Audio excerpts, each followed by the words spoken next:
Et si la voix que vous croyez entendre n'était pas celle de Dieu? Et si, sans le savoir, vous prêtiez l'oreille à vos propres pensées, ou pire, à celles de l'ennemi? Il est crucial, dans la vie de tout croyant, de savoir discerner la voix du Seigneur. La Bible nous offre des clés précieuses pour reconnaître quand c'est Dieu qui nous parle et pour éviter d'être trompés. Entrons ensemble dans cette vérité libératrice. Comment Dieu nous parle-t-il? Et comment distinguer sa voix? Hier, j'ai enseigné sur la manière de discerner la volonté de Dieu pour notre vie. Aujourd'hui, je souhaite aller plus loin en explorant la question suivante. Comment Dieu nous parle-t-il? Je suis convaincu que, dans ces derniers temps, le Seigneur va multiplier les songes et les visions pour parler à son peuple, comme le prophète Joël l'a annoncé Joël 2, verset 28. Dans Actes 22, versets 17 à 21, nous voyons comment Dieu s'adressa à Paul par une vision. Lorsque je fus de retour à Jérusalem et que je priais dans le temple, je fus ravi en extase et je vis le Seigneur qui me disait « À toi, sors promptement de Jérusalem, car ils n'accueilleront pas ton témoignage à mon sujet. » C'était la volonté de Dieu pour Paul, qu'il aille vers les nations. De même, Job 33, versets 12 à 30 nous révèle une vérité bouleversante. Dieu parle souvent à l'homme dans un état de demi-sommeil, quand il n'est ni complètement éveillé ni entièrement endormi. Dieu parle cependant, tantôt d'une manière, tantôt d'une autre, et l'on n'y prend point garde. Il parle par des songes, par des visions nocturnes, quand les hommes sont plongés dans un profond sommeil, quand ils sont endormis sur leur couche. Alors il ouvre l'oreille des hommes et les avertit pour détourner l'homme du mal et le préserver de l'orgueil. Versets 14 à 17. Combien de fois avons-nous ressenti une intuition forte, une image fugace, une pensée insistante juste avant de sombrer dans le sommeil? Bien souvent, nous ignorons ces moments. Mais la parole de Dieu nous enseigne à y prêter attention, car ils peuvent être des instructions divines pour nous détourner du danger.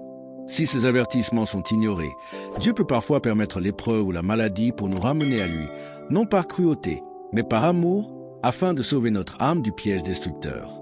Il châtie l'homme par la douleur sur sa couche, quand une lutte incessante se fait sentir dans ses os. Verset 19. Mais dans sa miséricorde, Dieu envoie aussi un interprète, un messager, un parmi mille, pour éclairer l'homme sur ce qui traverse et le conduire à la repentance et à la guérison. S'il se trouve alors un ange pour l'avertir, pour lui dire ce qui est droit, Dieu lui fait grâce et dit « Délivre-le, je lui ai trouvé une rançon. » Versets 23-24. Quelle rançon? La croix de Jésus-Christ. Dieu nous parle aussi principalement par sa parole. C'est par les Écritures que nous discernons la voix de Dieu avec le plus de clarté. Dans Daniel 9, verset 2, Daniel a compris le plan de Dieu en lisant le livre du prophète Jérémie. Moi, Daniel, je compris par les livres que le nombre d'années indiquées par l'Éternel au prophète Jérémie pour la durée des ruines de Jérusalem était de 70 ans. Enfin, Dieu peut aussi nous guider à travers les circonstances, comme il l'a fait pour Élisée en Genèse 24, versets 12 à 26, lorsqu'il chercha une épouse pour Isaac. En résumé, Dieu parle par les songes, les visions, sa parole et parfois les circonstances. Mais pour discerner si c'est réellement Dieu qui parle, il faut connaître sa parole, cultiver l'intimité avec le Saint-Esprit et refuser d'écouter les voix de la peur ou de la chair. Seigneur, ouvre nos oreilles spirituelles et nos cœurs afin que nous ne manquions jamais ta voix. Garde-nous sensibles à ton esprit, même dans nos sommeils les plus profonds. Au nom de Jésus, Amen. Comment Dieu nous parle-t-il?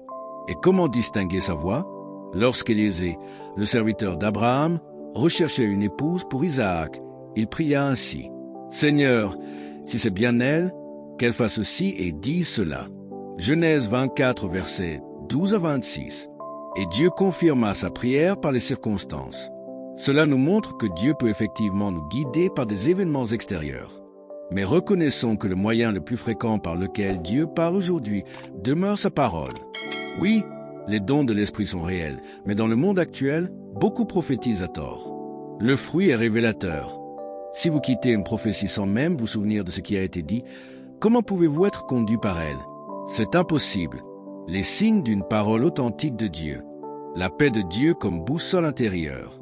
Que la paix de Christ, à laquelle vous avez été appelés pour former un seul corps, règne dans vos cœurs. Colossiens 3, verset 15. Dieu a placé en nous un système de navigation spirituelle. La paix. Ne l'ignorez jamais.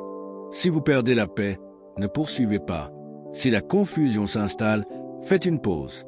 Si la peur domine, ce n'est pas Dieu. Quand Dieu parle, il n'y a ni précipitation ni peur, seulement une paix profonde et durable.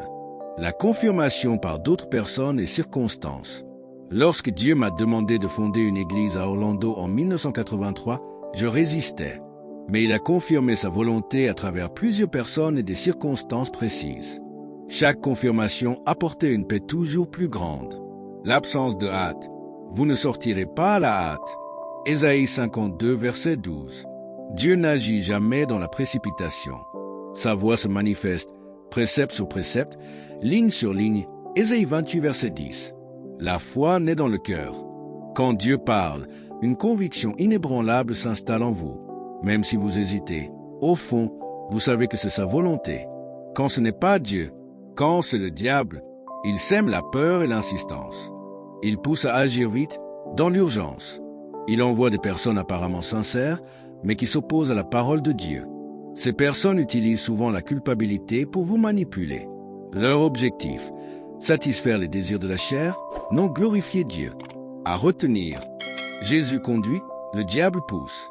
Tout ce qui est poussé ou forcé ne vient pas de Dieu et doit être abandonné. Quand c'est votre propre esprit, c'est prémédité et basé sur vos désirs. Il n'y a aucune conviction spirituelle, seulement des raisonnements humains. C'est souvent courlivède et ne produit pas de paix durable. Cela vise à accomplir votre propre volonté et non celle de Dieu. Un signe clé. Dieu parle une ou deux fois, Job 33, verset 14. Mais quand c'est votre esprit, la pensée se répète sans cesse comme un disque rayé.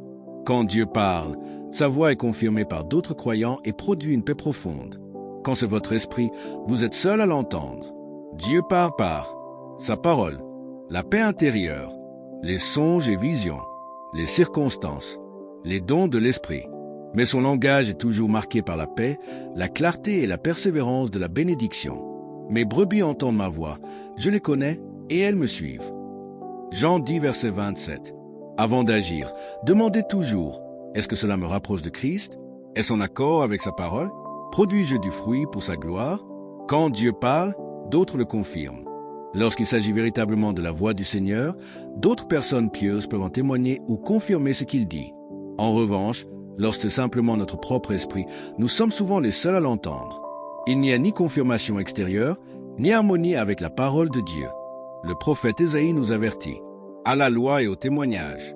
Si l'on ne parle pas ainsi, c'est qu'il n'y a point d'aurore pour le peuple. Ésaïe 8, verset 20.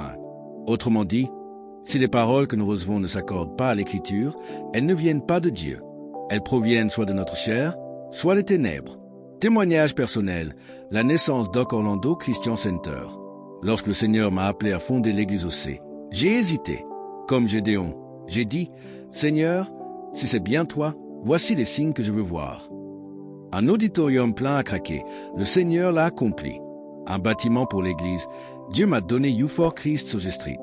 Toute une équipe musicale en une journée. Contre toute attente, le Seigneur a envoyé les musiciens du pasteur Paul Zink. Tout cela paraissait impossible, car à l'époque j'étais un évangéliste itinérant, prêchant à travers le monde, et je n'avais aucun désir de fonder une église locale. Mais Dieu confirma sa volonté encore et encore, et mit une paix profonde dans mon cœur. Le principe du semeur. Dans le royaume de Dieu, semer une offrande n'est pas un simple échange, comme lorsque nous payons au magasin. L'offrande devient une semence spirituelle qui porte un fruit pour l'éternité. Celui qui sème peu moissonnera peu, et celui qui sème abondamment moissonnera abondamment. 2 Corinthiens 9, verset 6. Dieu ne bénit pas des mains paresseuses, mais les mains qui travaillent et qui donnent. Quand nous donnons, nous exprimons notre amour, notre confiance et notre reconnaissance envers le Seigneur. Et il multiplie la semence semée pour une moisson abondante. L'appel pour l'Ouganda. Aujourd'hui, Dieu nous appelle à semer pour une grande moisson en Ouganda. Tout comme il a multiplié les semences de foi qui ont permis la construction d'Oak, il veut aujourd'hui transformer une nation entière par la puissance de l'Évangile. Le 27 au 29 juin, des milliers de croyants se rassembleront au Miracle Center cathédrale de Kampala pour un événement historique.